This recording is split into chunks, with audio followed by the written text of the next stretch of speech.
να αναγνωρίσουν τα φυσικά κληρονομικά δικαιώματα των αυτοχθόνων, ότι υπάρχουν, ότι εκφράζονται μέσα από το θεσμό Δήμο,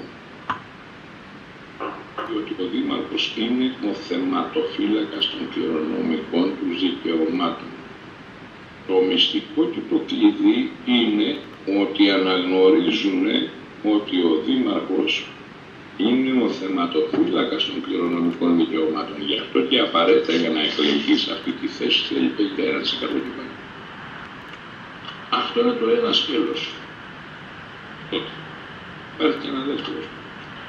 Το φυσικό κληρονομικό δικαίωμα που έρχεται εξ αίματος είναι το μόνο πράγμα που δεν μπορεί να κατασχεθεί. Κατανοητό. Ό,τι και να γίνει σε αυτόν τον πλανήτη, τα πάντα μπορούν να στα πάρουν. Τον αέρα που αναπνέεις μπορούν να στον πάρουν. Το κληρονομικό δικαίωμα, επειδή σου έρχεται εξ αίματος από το αίμα που ακολουθείς, δεν κατάσχεται. Όσα εκατομμύρια χρόνια και να περάσουν.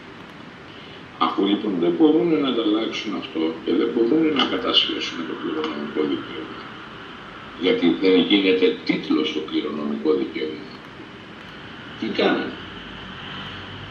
Κάνανε τους Δήμους εταιρείες, αλλά δημοσίου δικαίου. Τα είχαμε.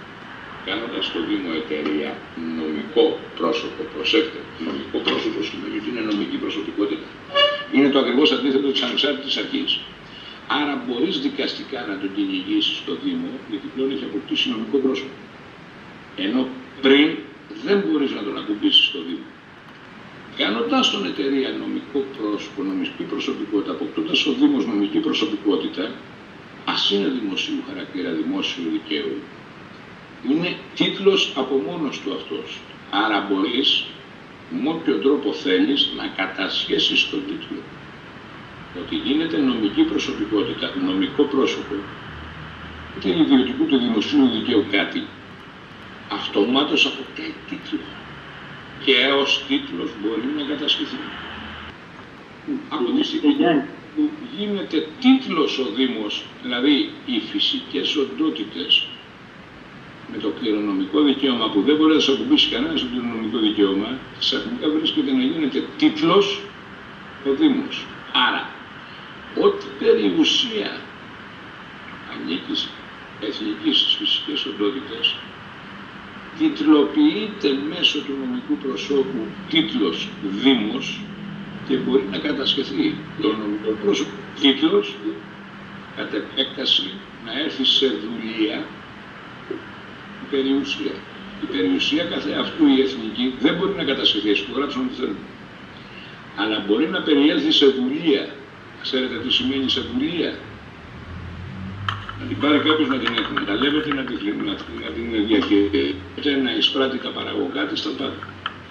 Αυτό σημαίνει σε δουλεία.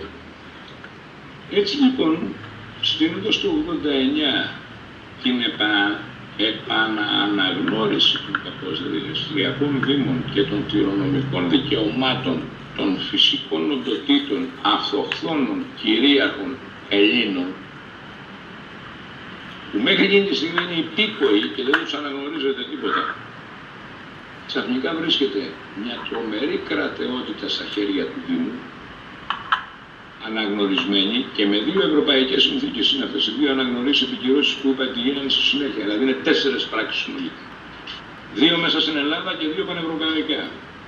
Έτσι έρχεται λοιπόν τώρα η νομική προσωπικότητα που έχει δημιουργηθεί Δήμος να είναι πλέον ευάλωτη. Ευάλωτη μέσα από τις διαδικασίες εκλογής δημάρχων που είναι όλα δικά τους πρακτόρια. Εμείς νομίζουμε ότι είναι ο φίλος μας, ο γιατρός μας, ο συγγενής μας, ο μηχανικός μας, ο κερατάς μας. Από εκείνη τη στιγμή που γίνεται αυτό, μετά από ένα χρόνο ανοίγουν τα σύνορα. Σωστά? Ανοίξανε το 90, τα άνοιξε ο Σαμαράς, μέσα όλοι με το πρόσημα θα βγουν πρώτα οι βόρειοι υπηρώτες.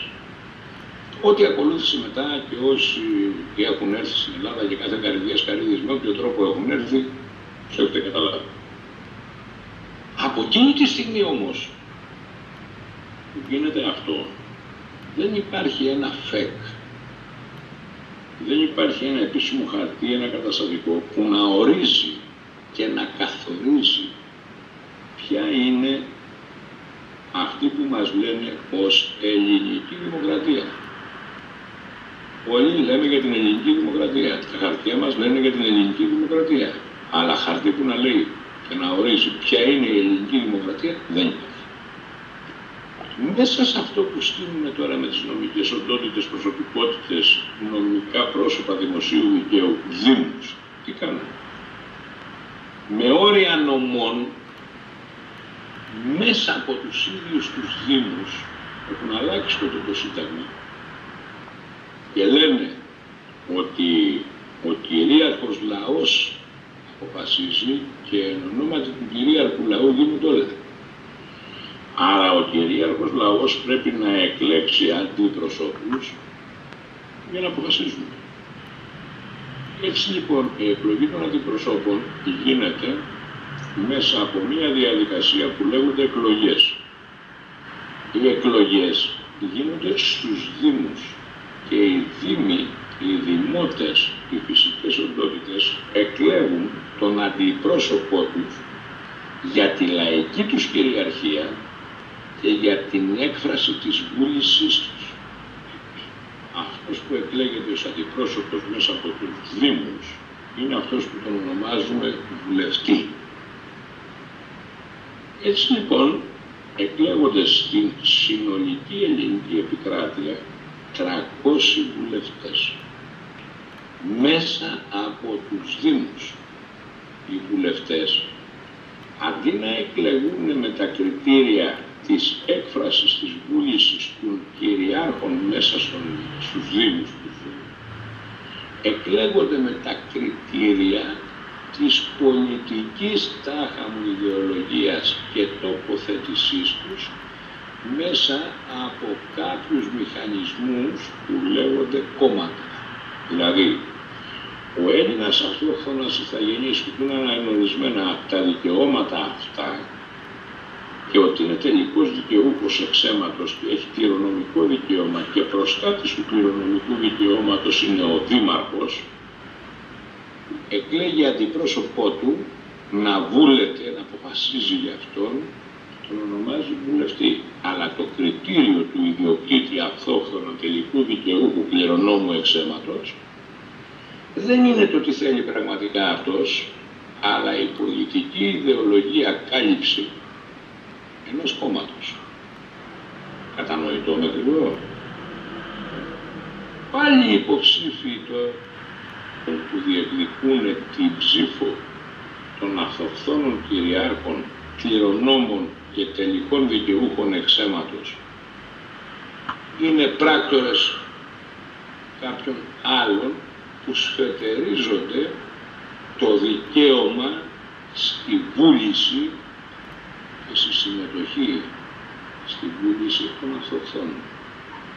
Έτσι οι αυτόχθονες παραπλανημένοι, αντί να εκλέξουν αυτόν που θα εκφράσει τη δική τους βούληση, εκλέγουν και επικυρώνουν ότι εκλέγουν αυτόν που θα εκφράσει τη βούληση του Μίτσου, του Τάκη, του Κώστα, του Ανδρέα, του Λογάκη, του καθενός. Δηλαδή έρχεται στα ίσα τώρα το κόμμα και σου λέει ψήφισε το δικό μου υποψήφιο και εγώ αντί να ψηφίσω βάσει των δικών μου αποφάσεων, της δικής μου θέλησης και της δικής μου βούλησης, το δικό μου αντιπρόσωπο, ψηφίζω έναν από αυτούς. Αυτό γίνεται τόσα χρόνια. Έτσι όπως το έχουν δομήσει λοιπόν αυτοί οι δια της δικής μου ψήφους εκλεγμένοι αντιπρόσωποι, επειδή είναι από τον έθνος των αυτοχθόνων εκλεγμένοι, ορίζονται και καθορίζονται ως εθνική αντιπροσωπεία, έτσι δεν λέμε τη Βουλή. Από τη στιγμή λοιπόν που εκλέγονται μέσα από τους Δήμους, από τους ίδιους τους δημότες, οι αντιπρόσωποι τους βουλευτές, αυτοί που θα εκφράσουν τη βούλησή τους, οι οποίοι τελικά αυτοί δεν έχουν βούληση, είναι άβουλοι, αλλά τους δίνουν το δικαίωμα αυτόν να εκφράσουν ό,τι βούληση θέλουν αυτοί για λογαριασμό τους. Και έχουν συμφωνήσει και τους δίνουν και 4 χρόνια ασυλία, άρα μπορούν να βούλονται ό,τι θέλουν, να αποφασίσουν ό,τι θέλουν και να μην τους ακουμπάνε οι ίδιοι που τους βγάλανε στη θέση αυτή, να μην μπορούν να τους καθαρέσουν επί 4 χρόνια. Αυτοί λοιπόν οι 300 εκλεγμένοι αντιπρόσωποι αποφασίζουν μεταξύ τους ποιον θα βάλουν επικεφαλής. Και λένε θα βάλουμε τον Σαμαρά, λένε θα βάλουμε τον Παπαντρέου. Αυτοί ένα μεταξύ τους αποφασίζουν ποιος θα κάνει τον Πρωθυπουργό, τον πρώτον υπό το έργο, ποιος θα κάνει τον Υπουργό, αυτόν που καθορίζεται ο ρόλος του υπό το έργο, αυτό σημαίνει Υπουργός, και ο πρώτος υπό το έργο είναι ο Πρωθυπουργός. Και ο έργο τον ασκέπτονται για να αποφασίζουν αυτοί. Αυτοί δεν έχουν κανένα χαρτί ότι υπάρχουν σαν κυβέρνηση, σαν ελληνική δημοκρατία. Οι 300 μεταξύ τους όμως που είναι εκλεγμένοι από τον λαό και τους δίνει το δικαίωμα να βγάλουν τώρα αυτούς που θα σκέπτονται και θα αποφασίζουν για αυτούς, μεταξύ τους αυτοί αποφασίζουν και λένε ένας από εμάς θα κάνει τον πρώτο ναι και οι άλλοι θα λέμε θα τις μίτσικες. Θα κάνουμε και ότι ο ένας παίζει τον άλλον και κοντράρεται, παραπλανούμε όλους τους μαλάκες που μας βγάλανε εδώ και θα κάνουμε τις δουλειές και τα λησβερίες που έχουμε συμφωνήσει και έχουμε υπογράψει με αυτούς που τα έχουμε υπογράψει. Έτσι λοιπόν έχεις έναν ορισμό από εκείνη τη στιγμή που λέει ότι αυτό το αντιπροσωπευτικό τρακοσάρι μέσα από τους Δήμους κάνει ό,τι θέλει γιατί αποφασίζει για λογαριασμό των Δημοτών. Δεν χρειάζεται κάποιο χαρτί που να λέει ότι αποτελούν ένα σώμα ή εκφράζουν κάτι άλλο, αλλά αφού είναι εκλεγμένοι μέσα από τους Δήμους εγκυροποιούνται να αποφασίζουν αυτοί. Έτσι λοιπόν αφήσαμε τρίπιο κενό την ελληνική δημοκρατία. Τι εννοώ με το τρίπιο και κενό? Δεν φτιάξανε μια δομημένη ελληνική δημοκρατία που να λέει ξεκάθαρα μέσα σε ένα χαρτί επίσημο, να το έχουν δικαιώσει, ψηφίσει όλοι ότι αυτή εδώ είναι μέσα από τους Δήμους που δημιουργείται και το ένα και το άλλο το ξέρω. Γιατί δεν θα μπορούσαν να το φτιάξουν. Γιατί ως δομήθηκε το 89 οι Δήμοι έχουν την κρατεότητα, την ισχυρότητα, είναι το κράτος. Και όλοι οι Δήμοι μαζί με την κρατεότητά τους απαρτίζουν το σύνολο της ελληνικής επικράτειας. Γι' αυτό και δεν μπορεί να δημιουργηθεί μια άλλη οντότητα, ένας άλλος οργανισμός που να έχει τα κρατικά δικαιώματα, τα κυριαρχικά κρατικά δικαιώματα, τα κρατικά κυριαρχικά δικαιώματα, γιατί τα έχουν οι Δήμοι. Καταλαβαίνετε με τι λέω? Αφού λοιπόν τα έχουν οι Δήμοι και έχουμε μια γενική αντιπροσωπεία τώρα των Δήμων από 300 ντενεκέδες, καραγκιόζιδες προδότες, που αυτοί έχουν από τους Δήμους πάρει την εντολή να είναι οι εκπρόσωποι τους. Ακρίβεια, οι αντιπρόσωποι τους κάνουν οι αντιπρόσωποι ό,τι θέλουν.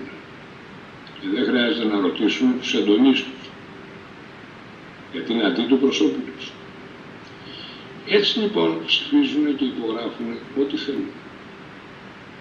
Έτσι λοιπόν ψηφίσανε τις πράξεις νομοθετικού περιεχομένου και υπογράψανε ένας ντενεκές από αυτούς που μπορεί να μην είναι καν εκλεγμένος, αλλά επειδή τον ονομάσαν αυτοί οι Υπουργοί Οικονομικών, που δίνουν τη δικαιοδοσία για όλους τους Δήμους της Ελλάδος να υπογράψει ό,τι θέλει, ό,τι δανειακή σύμβαση θέλει, με ό,τι όρους θέλει, γιατί αυτός το κρίνει επειδή έτσι το θέλει. Το πρόσχημα είναι ότι έχουμε ανάγκη από λεφτά. Έτσι λοιπόν οι βουλευτές μας, οι εθνικοί μας αντιπρόσωποι, από τους Δήμους εκλεγμένοι ως εθνικοί αντιπρόσωποι, βουλευτές, αυτοί έχουν το δικαίωμα δηλαδή να βούλονται να αποφασίζουν, αποφάσισαν να εξουσιοδοτήσουν τον Γιάννη τον Καλογερόπουλο, που τον ονομάσαν Υπουργό Οικονομικών, να υπογράψει οποιαδήποτε σύμβαση δανεισμού αρκεί να βρει λεφτά, γιατί έχουμε ανάγκη από λεφτά. Και έτσι ήρθε ο πρώτος Υπουργός Οικονομικών που πήρε αυτό το δικαίωμα με απόφαση με ψηφοφορία μέσα από την Εθνική Αντιπροσωπεία Παύλα Βουλή, ο Γιώργης ο Παπακοσταντίνου, ούτε καν ο Πρωθυπουργός δεν το έχει υπογράψει, πρέπει να το καταλάβετε αυτό. Το μνημόνιο το πρώτο που έγινε Παπανδρέου, το υπογράφει ο Παπανδρέου, το υπογράφει μόνο ο Υπουργός Οικονομικών. Μόνο αυτός εξουσιοδοτείται ανεφόρον να υπογράψει το Μουσάρι. Έτσι ψηφίζει η εθνική μας αντιπροσωπεία. Ο τότε Υπουργός Οικονομικών λοιπόν που του δόθηκε αυτό το δικαίωμα και η εξουσία υπέγραψε ό,τι ήθελε.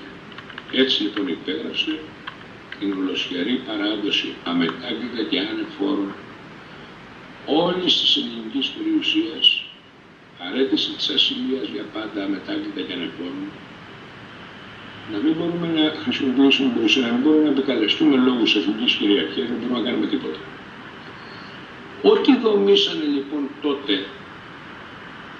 στημένο καλά για να κατασχεθούν τώρα οι νομικές προσωπικότητες. Οι νομικές προσωπικότητες δήμοι και κατ' επέκταση να γίνει δουλεία σε όλα τα περιουσιακά στοιχεία. Αυτό δηλαδή που ολοκληρώσανε με το μνημόνιο το 10, εκεί το κλειδώσανε τελείως, για πάντα. Ο διεθνής νόμος που έχει ψηφιστεί παγκόσμια είναι ότι μέχρι 99 χρόνια μπορείς να έχεις δουλεία. 100 απαγορεύεται. Απλά κάνεις καινούργιο συμβόλαιο για άλλα 99 χρόνια δουλείας. Η κυριότητα όμως, επειδή κάθε εθνική περιουσία είναι καταπίστευμα κληροδότημα, δεν μπορεί να κατασχεθεί το καταπίστευμα. Μπορεί μόνο να του γίνει υποχρεωτική δουλεία. Δηλαδή να το πάρει κάποιος άλλος να το δουλεύει, να το εκμεταλλεύεται, να καρπώνεται αυτός από τη χρήση του το αποτέλεσμα των παραγόγων και της παραγωγής του. Αντιλαμβάνεσαι τι λέω. Έρχεται λοιπόν αυτός ο άνθρωπος από την Πάτρα εκεί που τον λένε Αρτέμις τώρα και τους πάει με τη μία αυτό. Δίνει δηλαδή σε αυτούς που εκλέξαν τους αντιπροσώπους περιουσιακό στοιχείο τέτοιο και τόσο δυνατό που μπορούν να υπερκαλύψουν ό,τι και να τους λένε ότι προστάνε και να ελευθερώσουν την περιουσία. Οι αντιπρόσωποι δεν δέχονται να το ψηφίσουν. Να γίνει. Προσέξτε. Και έχουν παραδώσει το δικαίωμα της απόφασης σε ένα δικαστή στο Λουξεμβούργο. Δηλαδή έχουν αυτοακυρωθεί με την πράξη νομοθετικού περιεχομένου την πρώτη, τη δεύτερη, την τρίτη και την τέταρτη που έχουν ψηφίσει και υπογράψει. Και στην πρώτη και στην δεύτερη και στην τρίτη και στην τέταρτη έχουν δώσει την εξουσία σε έναν εκ των λένε Υπουργό Οικονομικών να υπογράψει ό,τι θέλει. Και αυτός υπογράφει ότι αυτοί παρεκούνται της εθνικής περιουσίας, της ασυλίας, του δικαιώματος να βούλονται, να αποφασίζουν κτλ. Καταλαβαίνετε πώς θα έχουν εκδηλώσει τα μνημόνια. Μέσα από τη δικαιοδοσία των αντιπροσώπων στους νομούς.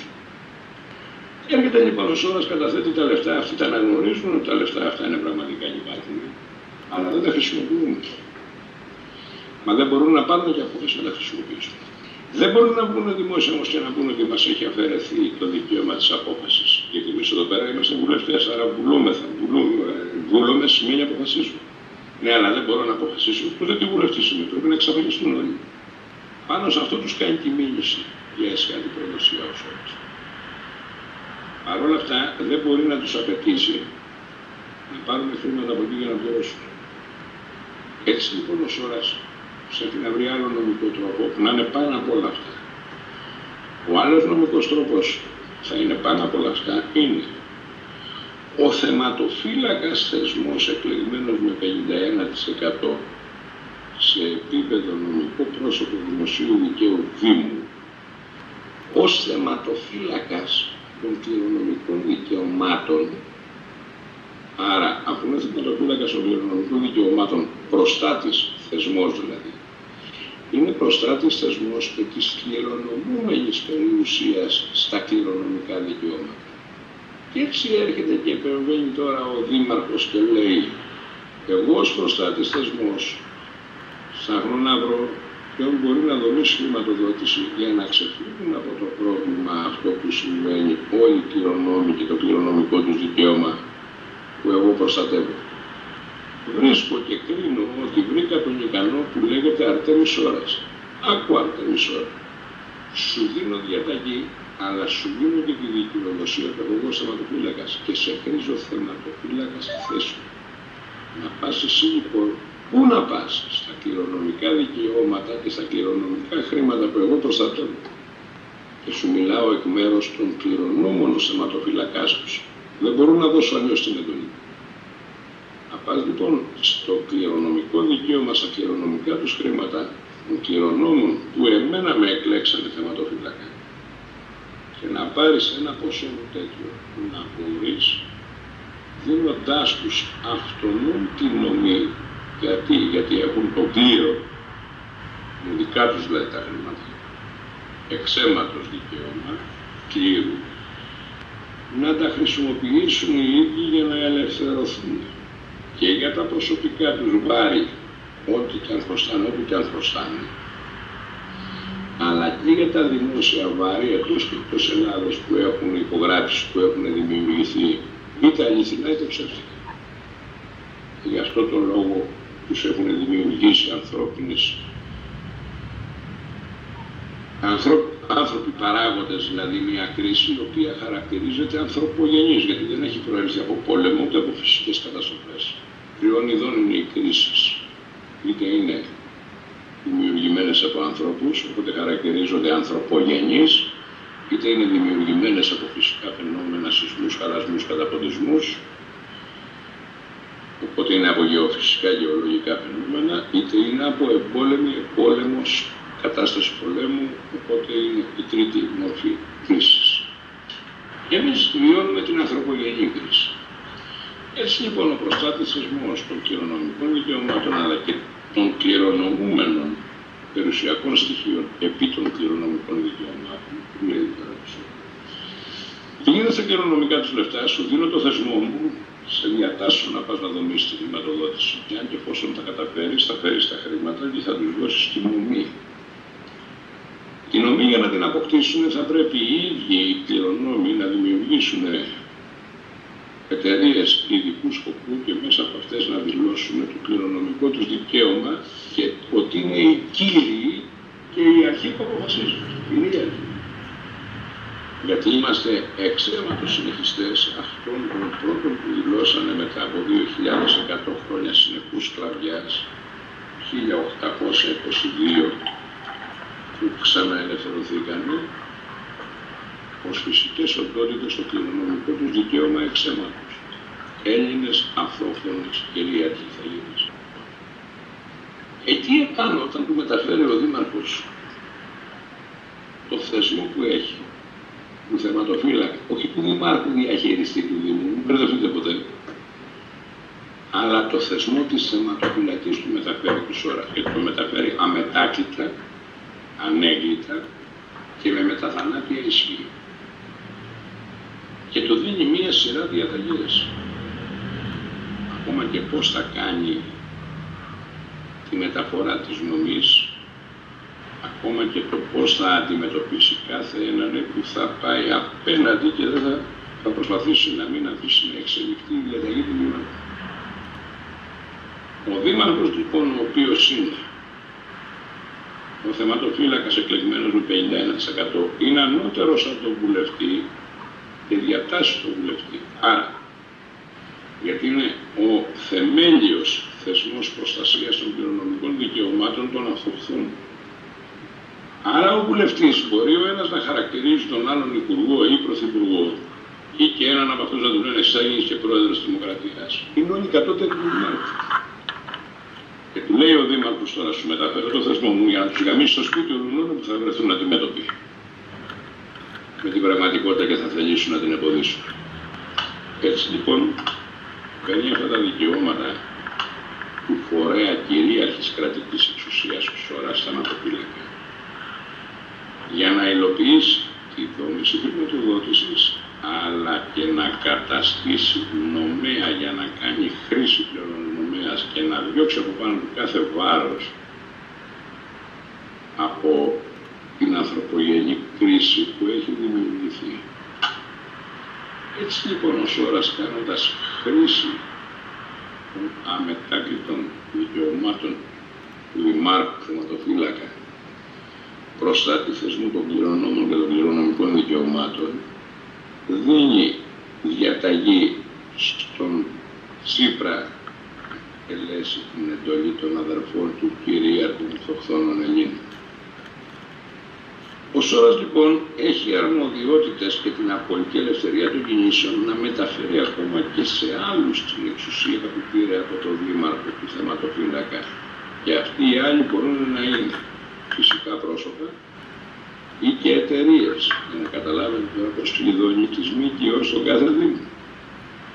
μπορεί να μεταφέρει με απόλυτη ελευθερία κινήσεων και μόνο με δική του επιλογή και βούληση σε όποιον θέλει τα δικαιώματα. Καταληκτικά λοιπόν, λέει τώρα ο Δήμαρχος, αυτά τα χρήματα που θα φέρεις. Και εσύ και εγώ συνομολογούμε ότι είναι κληρονομικά κεφάλαια καταπίστευμα.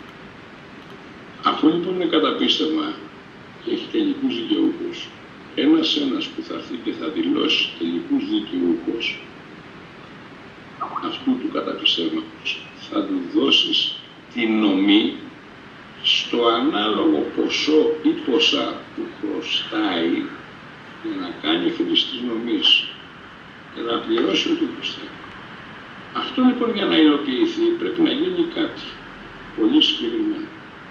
Επειδή ο Σόρας δεν μπορεί να καθορίσει σε μένα τον Γιάννη τον Κανδυλιόπουλο, σε σένα τον Βαγγέλη τον Λουκαρέα, στον Αποστόλη τον Αδαλή ή στη Λίτσα την Περιστεράκη, σε ποιο ποσό θα μας καταστήσει νομής τον καθέναν ξεχωριστά. Δεν πρέπει να το καθορίσει ο Σόρας. Γιατί ο Σόρας δεν μπορεί να ξέρει πόσα χρωστάμε και πού. Άρα νομικά θα γίνει το εξής.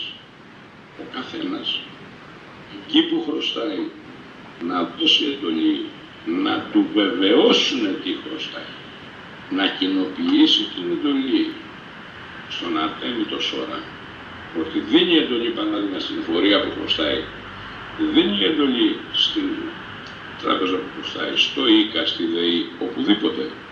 Κάθε μορφής επιβάρυνσης, παιδιά, τα πάντα. Και άλλα 50 θέματα που δεν τα έχουμε πει ακόμα. Και αφού μας αναγνωρίσουν, μάλλον μας βεβαιώσουν ότι χρωστάμε και το ύψος της οφειλής, αυτό το ύψος που θα καθορίσει ο κάθε οργανισμός στον οποίο χρωστάμε, είμαστε υποχρεοί, ό,τι ποσό λοιπόν μας βεβαιώσει, σε αυτό το ποσό μας καταστεί νομής από τα κληρονομικά κεφάλαια που Αρτέμις ο Σόρας. Έτσι λοιπόν όταν εγώ έδωσα την εντολή στον έφορο να μου βεβαιώσει τις οφειλές μου, ο έφορος απέφυγε να μου απαντήσει. Δεν με ενδιαφέρει τι άλλο μου πει. Απέφυγε να μου απαντήσει πόσα χρήματα είναι η βεβαιωμένη οφειλή μου. Γιατί ο έφορος και ο νομικός του σύμβουλος κατάλαβε την εντολή που εγώ δεν κατάλαβα όταν την έδωσα, όπως και εσύ δεν κατάλαβες όταν την έδωσες. Τι λέει? Το πρώτο πράγμα που λέει η εντολή είναι ότι εγώ είμαι αυτός τον Έλλην κυρίαρχος, ηθαγενής, μέλος της κυρίαρχης ελληνικής δημοκρατίας. Έχω τα κληρονομικά δικαιώματα εξαίματος σε ένα τεράστιο πλούτο που μου τον έφερε ο Αρτέμις ο Σόρας και συγκεκριμένα είναι δύο οικονομικά εργαλεία που το ένα είναι μετρητά 2-3-300 ευρώ και το άλλο είναι με τη μορφή επιταγή τραπέζης 600 δις δολάρια Αμερικής. Και σε αυτά τα δύο περιουσιακά στοιχεία μου δίνεται η νομή από τον Αρτέμι το Σόρα. Αλλά η νομή θα μου δοθεί σύμφωνα με την απάντηση τη δική σας ποιο ποσό μου βεβαιώνω ότι χρωστάω. Γιατί χρωστάω στην εφορία, χρωστάω ταυτόχρονα στο ΙΚΑ, χρωστάω στο ΤΕΒΕ, χρωστάω και στην τράπεζα, αλλά ο καθένας χρωστάει ξεχωριστά νούμερα. Άρα δεν μπορεί ο Σόρας να πει από 100.000 του καθενός, από 10.000 του καθενός. Δηλαδή να πει ένα δις ποσοστιαία μοιράζει σε όσους χρωστάνε. Πρέπει λοιπόν να έρθει η βεβαίωση του τι χρωστάω από τον οργανισμό που χρωστάω και αυτομάτως καθίσταμαι νομέας. Γι' αυτό και δίνοντας την εντολή, την κοινοποιώ στο θεματοφύλακα Αρτέμις Σόρα για να μου δώσει την νομή, να με καταστήσει νομέα. Ο έφορας λοιπόν δεν απαντάει ποια είναι η βεβαιωμένη μου οφειλή, για να μην καταστηθώ νομέας επίσημα πλέον από τον Αρτέμι το Σόρα. Και ο Αρτέμις ο Σόρας εκδώσει μία επιταγή τραπέζης και μου τη δώσει εμένα να την πάω στην εφορία και να είναι το ποσό που βεβαιώνει αυτός, γιατί εγώ αυτομάτως παίρνω την νομή.